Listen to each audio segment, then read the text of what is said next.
Então, vamos hoje falar da nossa Parashá Shoftim. Então, a gente começa, Parashá Shoftim, começa com as palavras clássicas, Shoftim veshotrim titen lecha bechol shearecha. Você vai colocar juízes, shotrim, talvez a tradução literal hoje em dia, num hebraico mais moderno, seria policiais, mas estamos falando aqui de oficiais que, enquanto Shoftim, eles são os responsáveis por fazer as leis do povo judeu, os shotrim são aqueles oficiais do tribunal que vão fazer as leis se cumprirem. Infelizmente, nem sempre as pessoas estão dispostas a escutar o que o Beidin, o que um tribunal vai decidir, então precisa também de uma força policial para aplicar essas leis. Então, aqui, os nossos sábios explicam que qual é a obrigação que a Torá está dando para a gente. Em cada cidade deve ter um tribunal de justiça, e isso é uma das leis. A gente está vendo no Sefer HaChinuch, que a gente está explicando mitzvah por mitzvah, a gente viu que algumas vezes o Sefer HaChinuch, ele repete que o rei, ele conduz o mundo através da justiça. O rei, Hashem, ele conduz o mundo através da justiça. Então, é muito importante que em cada cidade, em cada lugar, tenha o seu tribunal de justiça e cada uma das tribos tenha um Sanhedrin. Sanhedrin seria uma Suprema Corte. Obviamente que não adianta ter o tribunal, não adianta ter o Sanhedrin, se não forem pessoas honestas, se não forem pessoas corretas. Então, obviamente, tem que ser juízes honestos e qualificados. Não adianta ser honesto se a pessoa não sabe as leis, e não adianta saber as leis se a pessoa não vai ter honestidade. E os oficiais, eles vão ter a responsabilidade de colocar na prática todas as decisões que foram tomadas nos tribunais. Depois disso, a Torá, ela fala para a gente aqui na continuação sobre a proibição da gente colocar uma asheirá. Asheirá é um tipo de árvore de idolatria, ou até mesmo outras árvores perto do Misbeach, perto do nosso altar de sacrifícios. Então, dá para entender a proibição de colocar uma asherá. Se é uma árvore de idolatria associado a algumas idolatrias que os povos da terra de Israel faziam, aqueles povos idólatras, eu consigo entender, mas qual o problema de colocar árvores normais, que não são voltadas à idolatria, em volta do nosso Misbeach, em volta do nosso altar de sacrifícios? Então, os nossos sábios dão uma explicação incrível, que, infelizmente, os idólatras, como eles não têm conteúdo, eles querem atrair as pessoas através da beleza. Então, eles enfeitavam seus altares para poder atrair cada vez mais pessoas. A gente tem uma proibição de querer atrair pessoas através da parte física, e sim, a gente deve tentar atrair as pessoas para os caminhos da Torá, para os caminhos das mitzvot, através do conteúdo que a gente pode oferecer para as pessoas. Também é proibido usar um monolito, uma única peça, como um misbeach, como um altar, porque os nossos sábios aqui na Parashá explicam que esse era um costume dos idólatras. Então, mesmo que na sua essência não teria nenhum problema usar um monolito, uma única peça, como misbeach, normalmente o misbeach do povo judeu, ele era feito com várias pedras montadas, ou com pedras e cheio de terra dentro, e nunca com uma única pedra. Então, fazer um monolito, fazer um misbeach, um altar com uma única pedra, isso estava associado aos atos de idolatria. Por isso que a Torá, ela proíbe a gente fazer até mesmo coisas que, na sua essência, não tem nenhuma proibição, mas se eles lembram dos atos dos idólatras, a gente, por si só, já vai ter também a proibição. Mais uma vez, a Torá, ela vai relembrar de coisas que a gente já falou lá no Sefer Vaikra. O Sefer Vaikra é o Sefer que fala principalmente dos korbanot, do serviço para Deus, de pureza, de impureza, mas mais uma vez aqui a Torá vai lembrar para a gente sobre a proibição da gente oferecer qualquer tipo de korban que tenha defeitos. Então, esses defeitos, eles podem ser tanto fisicamente falando, então lá na Parashá Vaikra, nas Parashiot, do começo do Sefer Vaikra, que a gente falou dos korbanot, a gente falou bastante, né, defeitos que impossibilitam a gente poder oferecer esse animal, mas aqui a gente vai acrescentar mais um detalhe, também tem problema oferecer animais com defeitos espirituais. O que quer dizer um animal com defeito espiritual? Por exemplo, fazer uma oferenda de um animal roubado. Então, é um animal que no corpo dele ele está perfeito, mas ele tem aqui um problema espiritual. Então, a gente deve evitar qualquer tipo de defeito no que a gente está servindo para Hashem. Obviamente, isso também vai se aplicar para as outras mitzvot da Torá. A gente sempre deve tentar, Bezrat Hashem, fazer as mitzvot de uma maneira completa, sempre fazer com idur, embelezar as nossas mitzvot, como a gente aprende, o Talmud fala para a gente, quando a gente vai comprar os Arbat Aminim de Sukkot, compra Arbat Aminim bonitos, quando vai construir uma sukkah, compra uma sukkah bonita, quando vai comprar um tefilim, compra um tefilim bonito. Todas as mitzvot que a gente vai fazer para Hashem, a gente deve tentar embelezar. Então, isso também, obviamente, vale para os korbanot. Um dos principais serviços que a gente pode fazer para Deus, justamente, eram os nossos korbanot. Então, a gente tem que ser extremamente cuidadoso com que tipo de animais que a gente vai oferecer. Hoje em dia, a gente não tem mais os korbanot, a nossa avodá de korbanot foi substituída pela nossa tefilá, então também a gente deve tomar cuidado para que a nossa tefilá não venha com defeitos também, tem que ser cuidadoso que a gente faça a tefilá da maneira correta, pronunciando bem as palavras da nossa tefilá, já que é o korban que a gente pode oferecer para Deus hoje em dia, enquanto a gente não tiver o nosso Beit HaMikdash.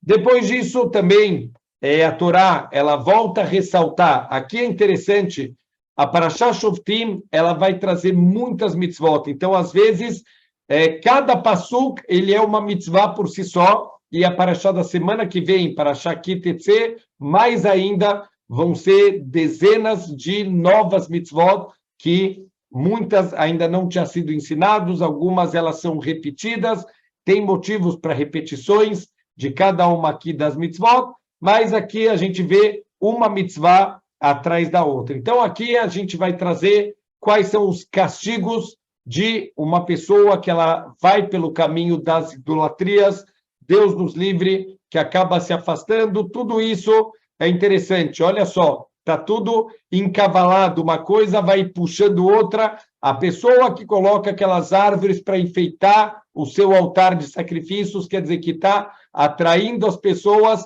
pelo visual, pelo exterior e não pelo conteúdo. Essa pessoa vai acabar fazendo sacrifícios com defeito, já que não vai querer cumprir as mitzvot da maneira correta, já que o mais importante é o externo e não o interno. Então, todo o serviço dessa pessoa não vai ser um serviço completo e essa pessoa, Deus nos livre, vai acabar se afastando e seguindo as idolatrias. Então, idolatria, a gente sabe que é uma das 3 mitzvot, Yareg Ve'al Yavor, que a pessoa deve estar disposta a dar a vida para não transgredir.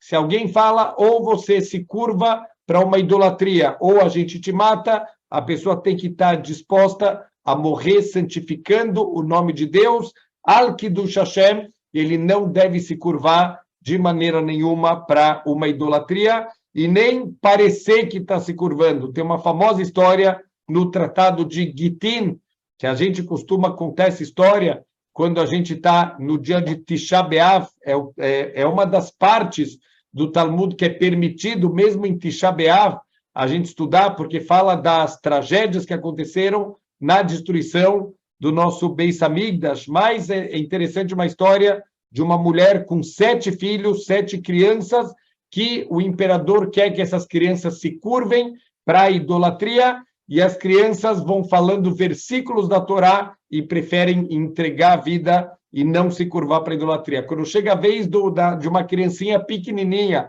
o imperador já matou as 6 primeiras crianças, só sobrou uma criança pequenininha, o imperador cochicha no ouvido da criança e fala, olha, vamos fazer uma coisa, não precisa se curvar para a idolatria, eu vou jogar meu anel, você só abaixa para pegar meu anel, só para as pessoas pensarem que você está se curvando, e mesmo essa criança pequena, ela se recusa, ela também fala um versículo da Torá, e ela é morta para se recusar, nem mesmo a fingir que ela está se curvando para uma idolatria. Então, isso, obviamente, que as mitzvot que são yareg ve'al que é melhor a pessoa morrer do que transgredir, a gente pode entender um pouquinho por que essa mitzvah ela tem um peso muito grande. A idolatria é a negação da existência de Deus e do poder supremo de Deus. Não existe nenhuma outra força, mesmo que a pessoa acredite que tem Deus, mas acredita que tem uma outra força, isso já é idolatria. Então, mesmo um erro que a gente acaba escutando, pessoas falando que tem uma luta de Deus contra o Satã, quem que vai vencer a luta do bem e do mal? Isso é um erro. Isso é um erro aqui dentro de toda a filosofia judaica, dentro da base do judaísmo, porque Hashem Echad, não tem nenhuma luta de Deus com o Satã. O Satã é um malach, ele é um anjo criado e totalmente controlado por Deus, que tem um propósito de testar o ser humano para a gente poder ter mérito quando a gente vence ele, mas o poder de Hashem é supremo, não tem absolutamente nenhuma força que está lutando contra Deus para ver quem vai ganhar.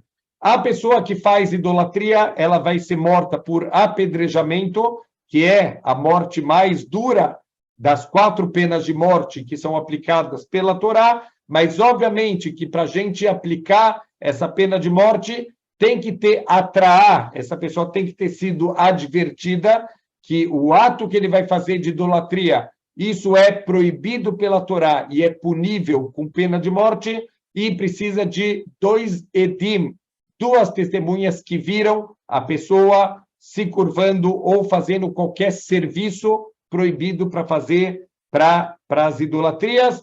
E, obviamente, que é feita uma investigação, não é que simplesmente alguém chega no Beidin e fala, olha, eu vi o fulano, ele estava se curvando para a idolatria, o Beidin vai lá e mata a pessoa. Obviamente que não é assim, é feita uma investigação, é feito um julgamento, as testemunhas, elas vão dar o testemunho delas, juntos, separados, o Beidin vai tentar ver se tem aqui alguma contradição nos testemunhos, e só depois de uma investigação cuidadosa a gente vai aplicar a pena de morte. Depois tem aqui, talvez, uma das bases mais importantes do nosso crescimento espiritual, que é fundamental para quem quer crescer espiritualmente, tá? Um dos grandes segredos do crescimento está nessa paraxá.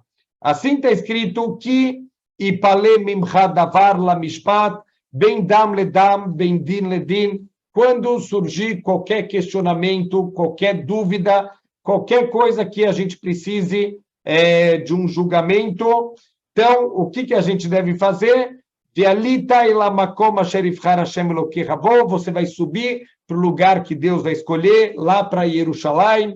A gente vai procurar o Beidin, o nosso tribunal rabínico, o Vata, Ela Koanim, Alevim, Vela Shofet, Asher Yeba Yamim Ahem. Vocês vão procurar os Koanim, os Leviim. Então, Koanim e Leviim são pessoas que se dedicam para o estudo da Torá, para o crescimento espiritual, e os Shoftim, os juízes que podem julgar qualquer caso, grandes conhecedores da lei, Asher Yeba Yamim Ahem, que vão estar naqueles dias. Isso é um ensinamento para a gente não desprezar os sábios da nossa geração. Muita gente fala, não, os sábios das gerações antigas, esses eram tzadikim, mas os sábios da nossa geração já não têm essa força toda, já não precisamos respeitar.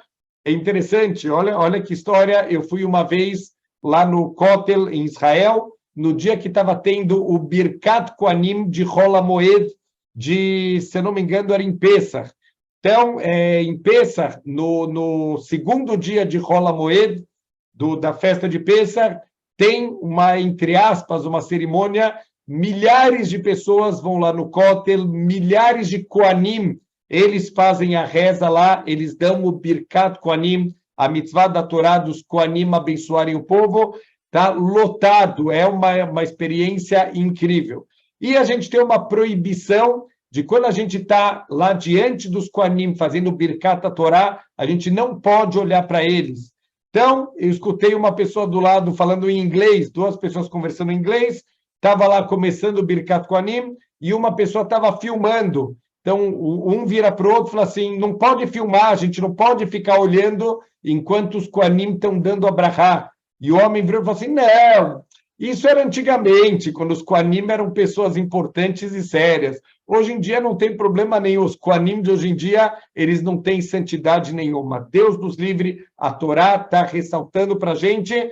Você vai falar com as pessoas que vão estar naqueles dias, significa cada geração vai ter os seus sábios, vai ter as pessoas prontas para lidar com os desafios de cada geração. A gente deve respeitar os sábios da nossa geração. Então, em qualquer geração, quando você tiver dúvidas, você vai falar com os sábios da geração. Isso, obviamente, se aplica também, hoje em dia, para os nossos Rabanim, para os Roshei Yeshivá, os rabinos que são os responsáveis pelas Yeshivot, para os Roshei Kolelim, que são responsáveis pelos centros de estudo, a gente tem uma obrigação de respeitar essas pessoas que se dedicam dia e noite para transmitir a Torá e para guardar a Torá de Hashem. Então, quando tiver qualquer dúvida, quando tiver qualquer disputa, Vedarashta veigidu lecha edvar hamishpat, você vai perguntar para eles e eles vão te falar o que você deve fazer. Veasita al pia davar asher yagidu lecha, e você vai cumprir de acordo exatamente com as palavras que eles vão falar para vocês. Mina makomau, a partir do lugar lá onde eles estão julgando, veshamarta lasot que kol asher yoruha, e guarda para cumprir exatamente o que eles estão te ensinando. Al pia Torá asher yoruha, então de acordo com a Torá que eles vão te ensinar, ala mishpat asher yomru lecha, e o veredito que eles derem para você, tase, isso você deve cumprir, respeite o Beidin. Lotasur minadavar asher yagidu lecha yamin usmol. Não desvia do que eles estão falando para você, nem para a direita e nem para a esquerda. Aqui estamos falando da importante mitzvah de emunat chachamim, a gente ter confiança nos nossos sábios. Está escrito no Pirkei Avot, aselecharav, a pessoa tem que escolher para a vida dela um rabino para poder se aconselhar, para poder saber tomar decisões de vida, tanto em áreas mais espirituais, até mesmo muita gente se aconselha em outras áreas da vida com pessoas grandes de Torá. A gente deve ter alguém de confiança com quem a gente vai se aconselhar, mas tem que tomar cuidado quando a gente vai se aconselhar, tem que cumprir o que for ensinado para a gente, o que for dito para a gente, e é proibido, por exemplo, que eu já vi acontecer algumas vezes, a pessoa ela fica perguntando para vários rabinos, várias autoridades de Torá, até escutar a resposta que ele quer ouvir. Então, eu já escutei até gente falando, alguém sabe qual rabino que permite esse tipo de coisa? Quer dizer, ele não quer escutar o que Hashem quer dele. Ele quer procurar leniências, ele quer procurar o rabino que libera, e não é isso que Hashem está ensinando. A gente não tem hoje em dia mais a profecia, a gente vai falar um pouquinho aqui na nossa paraxá, lá para frente, sobre as adivinhações, sobre astrologia, sobre profecia, tudo isso é falado aqui na nossa paraxá. A gente já não tem mais esse tipo de possibilidade de ter um profeta entre nós que vem falar qual é a vontade de Deus. Mas a gente tem os tribunais de justiça, a gente tem os nossos sábios de Torá que podem ajudar e estão fazendo, entre aspas, hoje em dia, o papel dos profetas de antigamente para ajudarem a gente a andar no caminho de Hashem. Então, na verdade, o Rav, ele é um intermediário para ajudar a entender o que Hashem quer de mim. Então, por isso que é tão importante a gente ter o nosso Rav, saber se aconselhar e saber escutar. Não adianta perguntar para o Rav e o Rav fala alguma coisa e a pessoa não escuta e não cumpre o que foi falado para ele. Então, só um detalhe aqui, está escrito, não se desvia nem para a esquerda nem para a direita do que os Rahamim vão falar, os grandes sábios vão falar para a gente. Um dos Rashis mais impressionantes da Torá, o Rashi fala, Afilo omer lecha, al yamin shehu smol vel smol shehu yamin. E você vai escutar o Raham, o grande sábio, mesmo que ele te diga que direita é esquerda, esquerda é direita. Espera aí, eu preciso escutar o Rav, mesmo que ele está me falando uma coisa errada, Deus nos livre. Se um Rav, ele fala alguma coisa que vai contra a Torá, óbvio que é proibido escutar esse Rav, nenhum Rav tem permissão de mudar uma letra da Torá. Mas aqui a Torá não está falando para a gente, olha, mesmo que o teu Rav te diga que certo é errado, errado é certo, segue ele. De jeito nenhum, se alguém fala uma coisa que vai contra a Torá, até mesmo um profeta que faz uma profecia e a profecia se cumpre, mas ele manda a gente se desviar da Torá, esse profeta é um falso profeta que ele tem pena de morte. Então não existe isso de alguém ensinar para a gente ir contra qualquer letra da Torá. Então, o que a Torá está ensinando? A Torá não está falando certo e errado.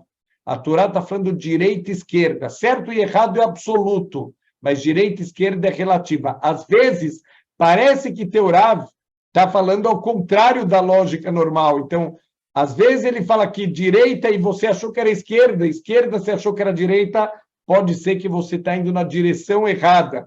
Para uma pessoa que está indo numa direção e a pessoa que está vindo na direção oposta, direita e esquerda são ao contrário um do outro. Por isso, a gente deve confiar em pessoas que têm mais sabedoria, que têm mais experiência de vida, que têm mais contato com Hashem, para poder seguir e cumprir a Torá da forma que ela tem que ser cumprida. Depois disso, a Parashá fala sobre algumas leis referentes ao rei de Israel, Melech Israel, que isso só vai começar no povo judeu muitos anos depois que eles entraram na terra de Israel. Tem antes do rei, ainda vai ter toda a época dos Shoftim, dos Neviim. Os Neviim, na verdade, os profetas, eles vão coexistir junto com os reis, mas tem toda a época dos Shoftim, antes que o povo judeu vai estabelecer um rei. Então, desde a entrada do Yoshua, vão começar a vir Shoftim, vão começar a vir juízes, cada geração tem o seu juiz, que é o líder do povo. Depois disso, vai vir o profeta Shmuel, e Shmuel vai ungir o primeiro rei de Israel, que é o Shaul Amelech, depois vem David Amelech, depois vem Shlomo Amelech, e depois vai ter uma divisão de Israel em 2 reinados, e cada um dos reinados vai ter o seu rei. Então, aqui tem algumas leis interessantes sobre o rei de Israel. Ele não pode ser alguém estrangeiro, tem que ser alguém que faz parte do povo judeu. Ele não pode ter muitos cavalos, porque a Torá fala o lugar que mais tinha cavalos era no Egito, para que não faça com que o povo judeu volte para o Egito, da onde a gente saiu. Não pode ter muitas esposas, não pode ter muita prata e ouro. Óbvio que o rei, ele vai ter o palácio dele, ele vai ter os luxos dele, mas ele não deve o tempo inteiro estar pensando só em juntar cada vez mais riquezas. Ele não deve se desviar da Torá e das mitzvot. Ele não pode sentir orgulho, deve ser uma pessoa, apesar de ser rei, ele deve ser uma pessoa humilde. E, aqui muito interessante, ele deve ter 2 cópias de Sefer Torá na casa dele. Por que 2 cópias? Uma cópia ele deve levar quando ele vai para a guerra. Olha que interessante, que diferença que a gente tem hoje em dia. Hoje em dia, os grandes líderes da guerra ficam sentados enquanto eles mandam soldados para a frente de batalha. Antigamente, não era assim. Quando tem uma guerra, quem lidera a guerra é o próprio rei. O rei vai conduzindo o povo quando tem as guerras, e ele vai para a guerra levando um Sefer Torá. Se esse Sefer Torá se estragar durante a guerra, ele pode sujar, ele pode molhar, ele pode borrar e apagar algumas letras, ele tem que ter um segundo Sefer Torá em casa para consertar o Sefer Torá que foi estragado. Tem uma regra que um Sefer Torá, quando você escreve, deve ter do lado dele um outro Sefer Torá aberto, não se pode escrever um Sefer Torá de cabeça. Mesmo que a pessoa sabe todos os psukim da Torá, todos os versículos, ele tem que ter do lado dele um outro Sefer Torá aberto, e ele vai olhar palavra por palavra e ele vai copiar e não fazer de cabeça. Isso é um dos mecanismos para que a gente não tenha erros se propagando na transmissão da Torá para as futuras gerações. Também a nossa paraxá vai falar sobre os Matanot Keuná. O que são os Matanot Keuná? Já falamos isso também em parashiot anteriores, mas só relembrando, os Kohanim, eles vão se dedicar só para a parte espiritual do povo, eles que vão fazer os serviços lá do Mishkan, do Templo Móvel, futuramente no Beit HaMikdash, no nosso templo sagrado. Então, eles não se dedicam para a parte material, eles não vão ganhar terras, eles não vão ganhar espaços para a tribo deles. Na verdade, os Kohanim fazem parte da tribo de Levi, eles não têm uma parte específica da terra de Israel só para eles. Então, a gente precisa cuidar da parte material dos Kohanim. É como uma sociedade que o povo judeu tem. Kol Israel Arevim Zelazé, todo judeu é responsável por outro judeu. Como os Kohanim cuidam da minha parte espiritual, eu vou cuidar da parte material aqui dos Kohanim. Então, o resto do povo vai ter que dar 24 tipos de presentes para os Kohanim, e através disso eles vão ter o sustento deles. Por exemplo, parte dos korbanot eles podem consumir, também parte das colheitas é dado para o Cohen, parte dos animais, o primogênito dos animais, as primícias das nossas frutas da terra de Israel, entre outros presentes que os Kohanim vão receber para poder ter o sustento deles.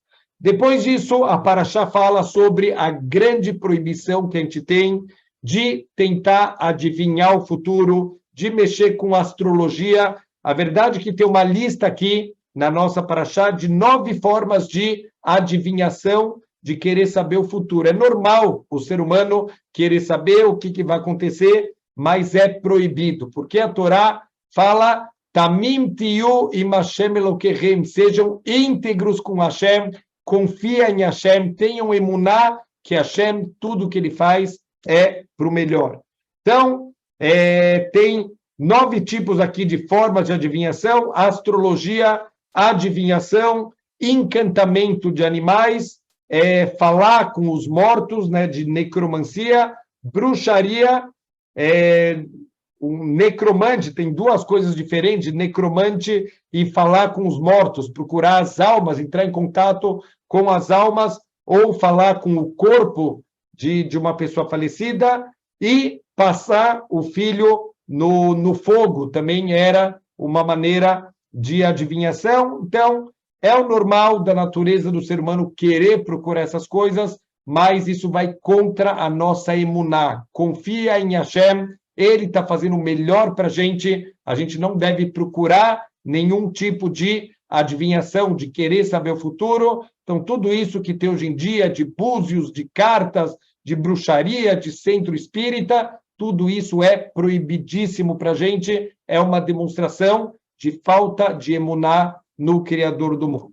Então, mesmo que hoje em dia a gente já não tem mais profetas, então, aqui a Torá, ela fala sobre, justamente depois, fala sobre profecia e sobre falsos profetas, quer dizer, da mesma maneira que existiram na história do povo judeu grandes profetas, profeta Yehezkel, profeta Yeshayahu, que foram grandes profetas da nossa história, profeta Shmuel Navi, que foi, como a gente falou, quem ungiu o primeiro rei de Israel, Shaul HaMelech, ele também foi quem ungiu David HaMelech como o segundo rei. Da mesma maneira que tivemos grandes profetas, sempre tivemos também na história falsos profetas que, infelizmente, acabaram desviando o povo judeu.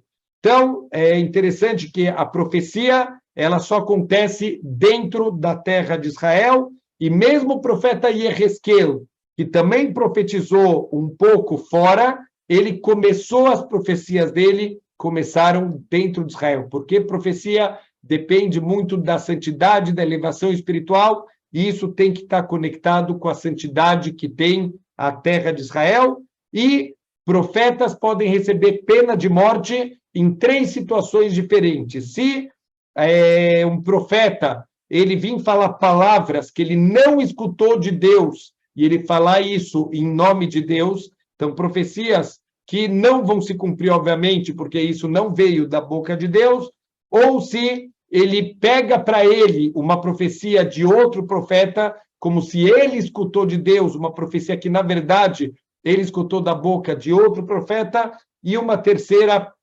atitude que leva à pena de morte aqui do profeta é se ele não comunica para o povo uma profecia de Deus. Por exemplo, se tem uma profecia e o profeta está com medo de comunicar isso para o povo, e ele não fala o que Deus pediu para ele falar, esse profeta aqui também teria pena de morte. Então, depois disso, a Parashá vai novamente falar sobre as cidades de refúgio. Então, vamos lembrar aqui que são as Arei Miklat. Essas cidades são 6 cidades, 3 fora de Israel, para as 2 tribos e meia que ficaram do lado de fora, Reuven, Gad e metade da tribo de Menaché, e 3 cidades de refúgio dentro da terra de Israel, para as outras 9 tribos e meia que ficaram dentro de Israel. Para quem que serve a cidade de refúgio? Deus nos livre quando uma pessoa mata uma outra pessoa de forma acidental, de forma não intencional. Qual é o exemplo clássico da Torá? A pessoa está cortando madeira com machado, quando ele faz um movimento para trás, escapa o ferro da base dele, da madeira, e acaba atingindo um outro lenhador, uma outra pessoa que estava passando e mata ela. Então, qualquer situação que teve aqui um acidente não intencional e acabou tirando a vida de uma outra pessoa, aqui esse assassino, a Torá, mesmo que for acidental, a Torá chama de assassino, porque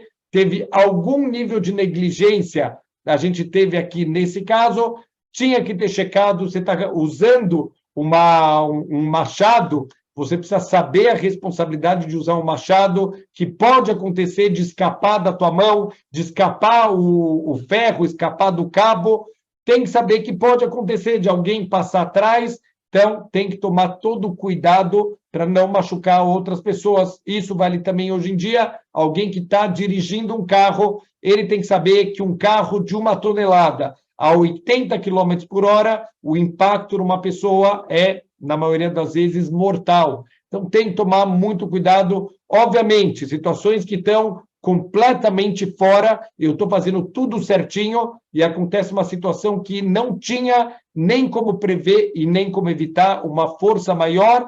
Então, isso, obviamente, que não é esse caso, a pessoa estaria completamente isenta. A pessoa está dirigindo na marginal e alguém pula de uma ponte na marginal na frente do carro, bem na hora que o carro está passando, e o carro passa por cima e mata. Obviamente que isso não é uma morte acidental, isso é um ones gamur, é uma força maior que não tinha absolutamente como a pessoa nem prever e nem evitar. Então, não é disso que a gente está falando. Mortes acidental, estamos falando de casos que poderia ter sido evitado se a pessoa fosse um pouco mais cuidadosa com a vida dos outros.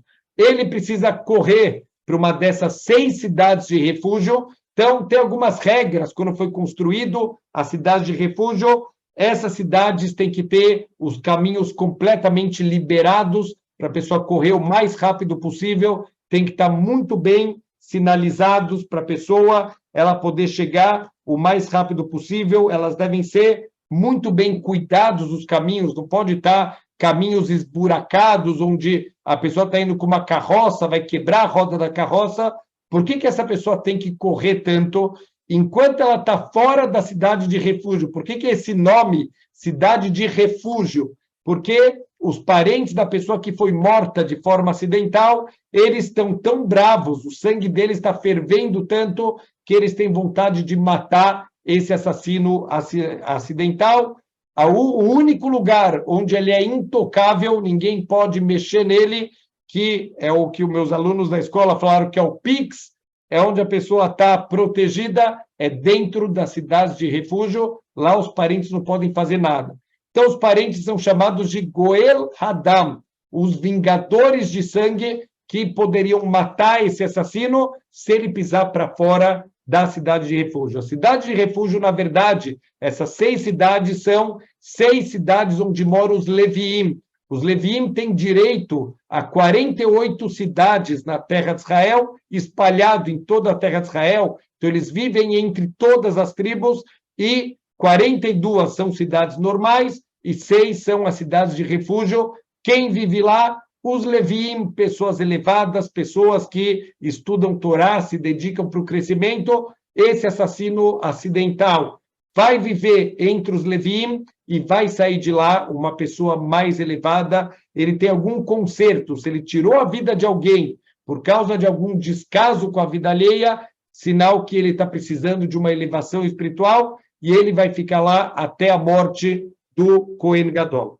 Agora, se for um assassino intencional, então, mesmo que ele corra para a cidade de refúgio, ele vai ser colocado para fora. Então, na verdade, mesmo que alguém corre para a cidade de refúgio, ele vai passar por um julgamento para saber se realmente foi acidental, se não foi acidental, se o assassinato não foi acidental, foi premeditado, ou mesmo se não foi premeditado, mas está numa briga e a pessoa mata o outro. Obviamente, se ela foi advertida antes, recebeu o que a gente chama de atraar, que é advertência, e 2 testemunhas viram o assassinato, essa pessoa vai ser condenada à pena de morte. E a Torá ressalta para a gente, não é hora de ter compaixão aqui.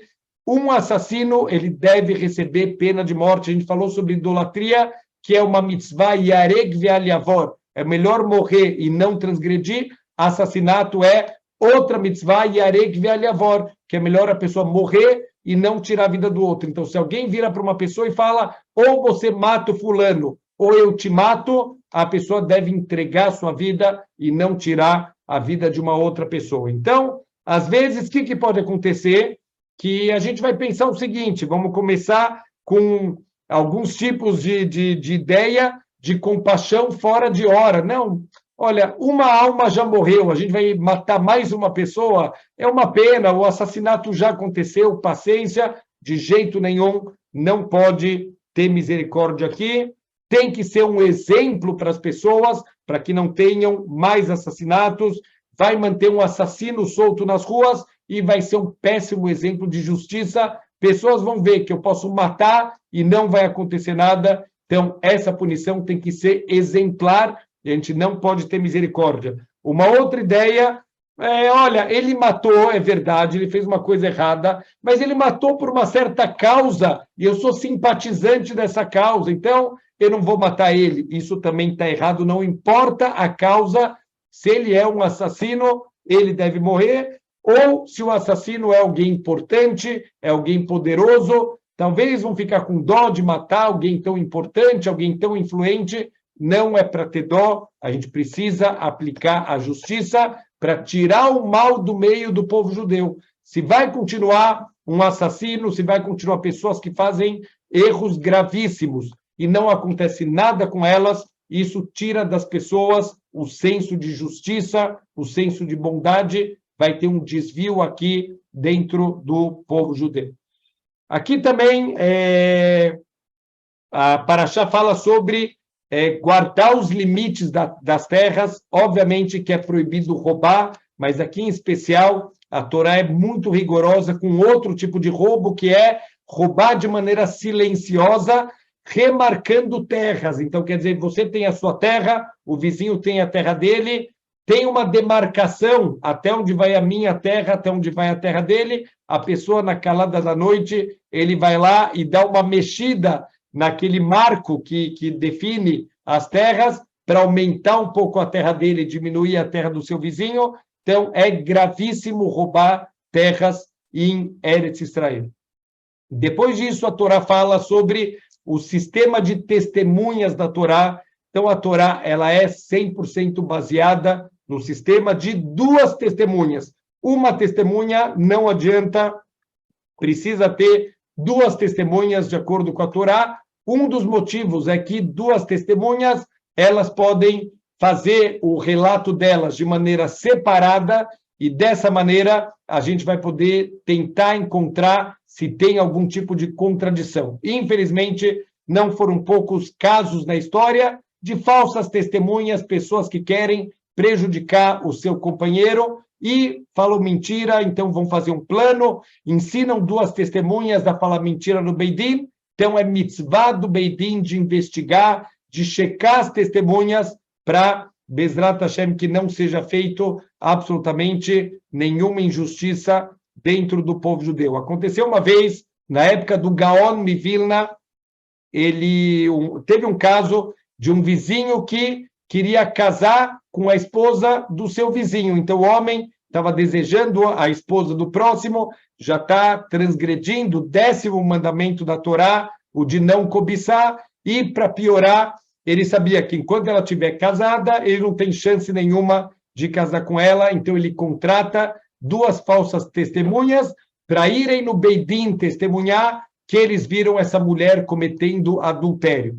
Então, naquela época, já não tinha mais Beit HaMikdash, não se aplicaria a pena de morte, mas sim se aplicaria a lei que o marido é proibido continuar vivendo com uma esposa que cometeu adultério. Então, ela seria obrigada a se divorciar do marido e estaria livre para, quem sabe, casar com ele. Esse era o plano maligno desse homem. E assim ele fez, contratou duas pessoas, eles treinaram, foram lá do Beit Din e falaram que eles viram o ato de adultério. Então, a mulher foi chamada, a mulher ficou branca, quase desmaiou, falou, é mentira, eu nunca fiz isso, mas os dois testemunhos eram muito convincentes, eles estavam com muita certeza, eles foram investigados juntos individualmente e eles estavam com muita convicção, falando exatamente a mesma história, e o juiz, ele não sabia o que fazer, porque ele viu pela expressão da mulher que ela estava desesperada e dava para ver também a convicção dela que ela não tinha feito nada daquilo que estava sendo falado. O juiz não sabia o que fazer, ele foi procurar o Gaon Mivilna. O Gaon Mivilna pediu para levarem as testemunhas até ele, escutou uma, escutou a outra testemunha e começou a ameaçar eles. Eu sei que vocês estão mentindo, se eu descobrir, vocês vão ser castigados muito duro. E começou a apertar, até que eles confessaram que eles eram mentirosos, que eles tinham sido contratados. Então, aquele juiz ficou assombrado, falou, como que você sabia que eles estavam mentindo?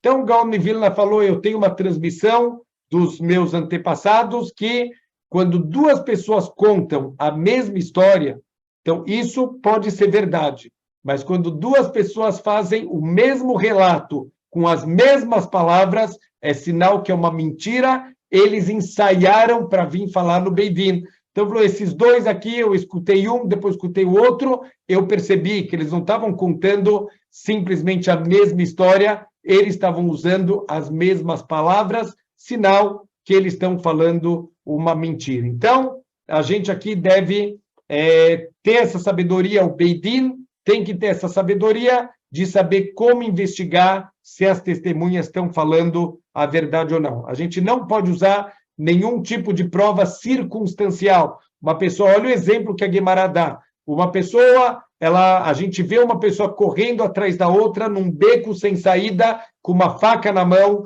A gente vê essa pessoa sair, uma das pessoas saindo do beco com a faca toda ensanguentada. A gente entra lá no beco, a outra pessoa está lá, morta e esfaqueada.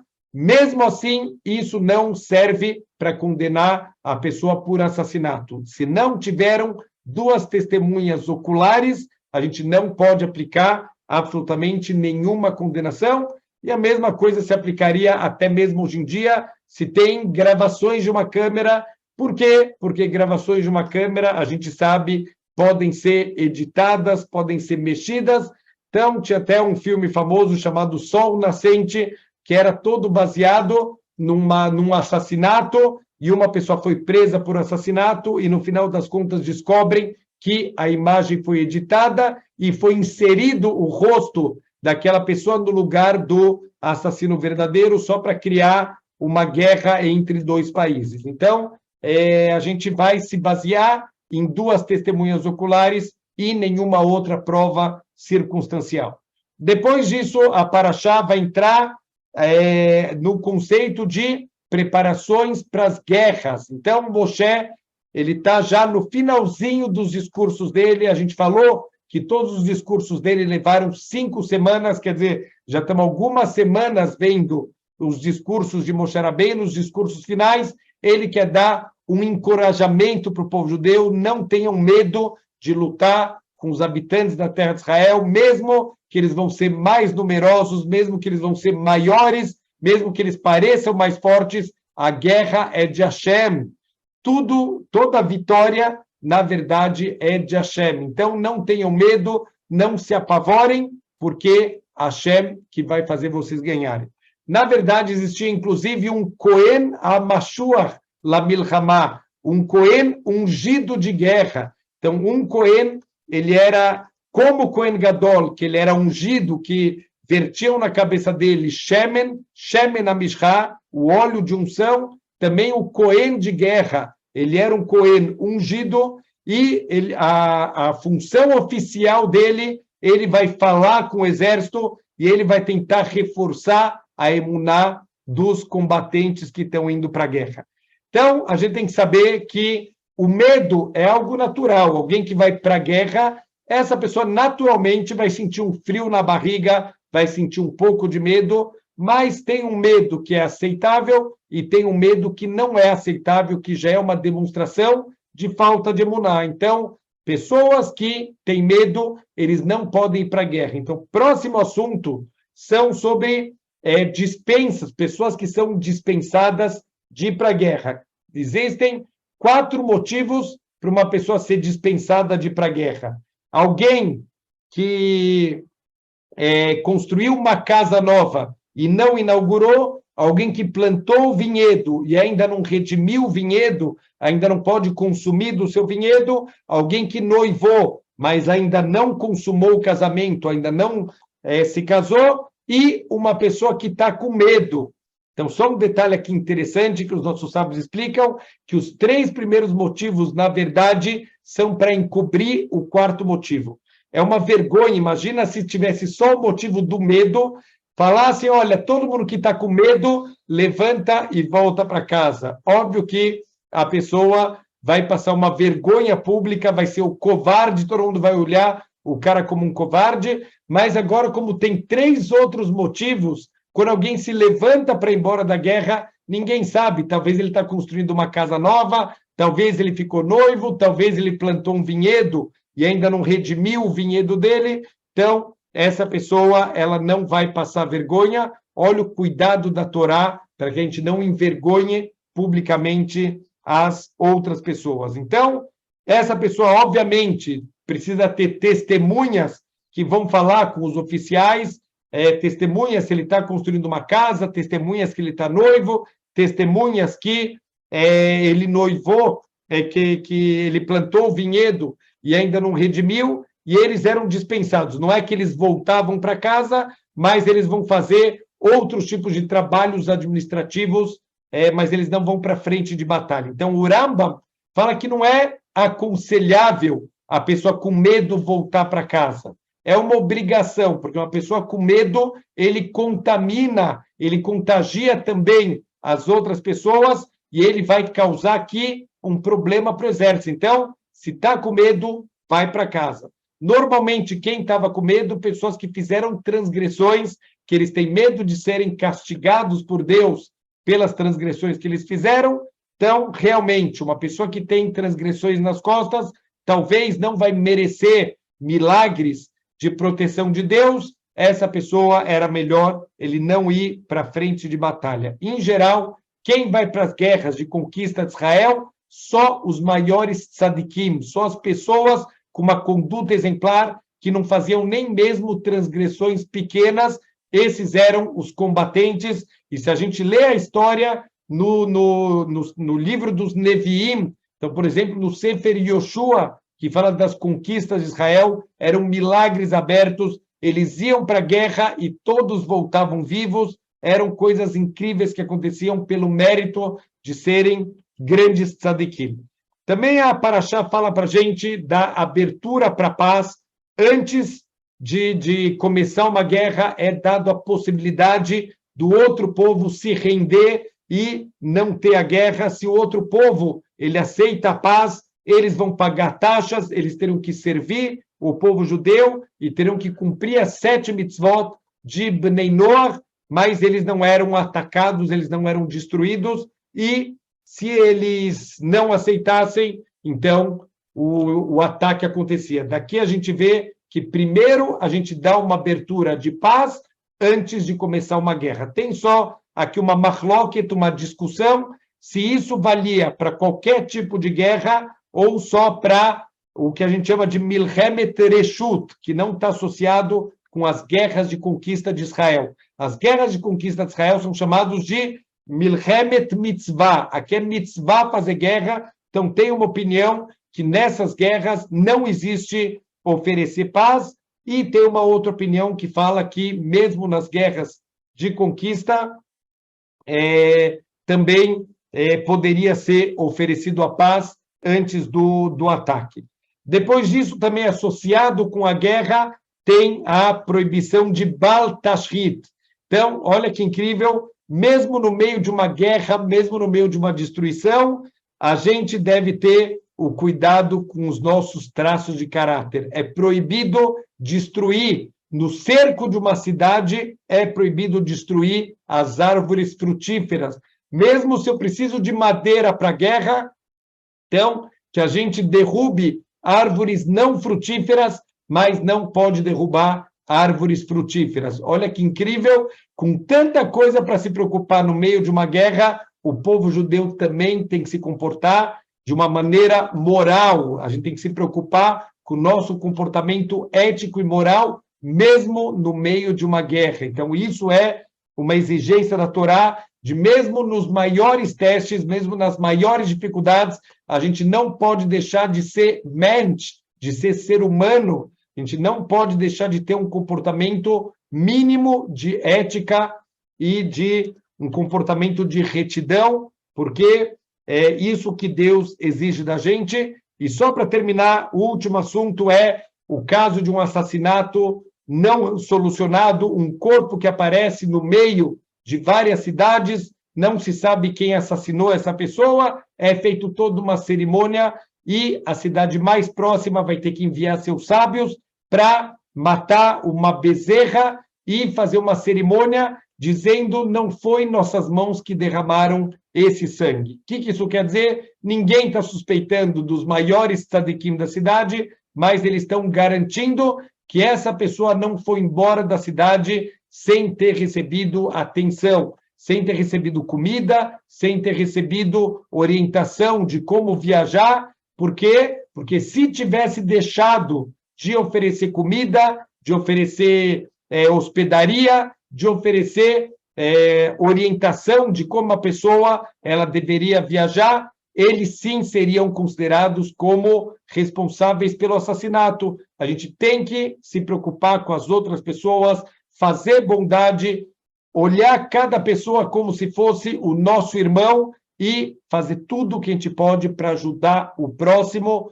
porque senão a gente vai ser cobrado por omissão de ajuda de uma outra pessoa. E a gente vê então aqui dessa cerimônia e deles terem que afirmar não foi a nossa mão que derramou o sangue deles, significa, se eles não tivessem feito bondade, sim seria considerado lá no Shamaim como se a mão deles que derramou esse sangue. Shabbat Shalom.